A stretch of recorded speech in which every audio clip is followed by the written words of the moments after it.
একদিকে শিশুদের জলকেলি এই তীব্র গরমে, অন্যদিকে একজন বিদেশি নাগরিক শিশুদের সাথে এভাবেই মজা করছেন।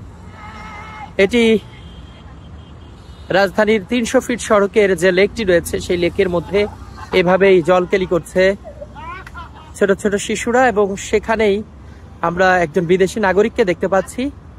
তিনি এখানে যারা শিশু রয়েছে তাদের সাথে এভাবে করে আনন্দ উল্লাসে মেতে উঠছেন।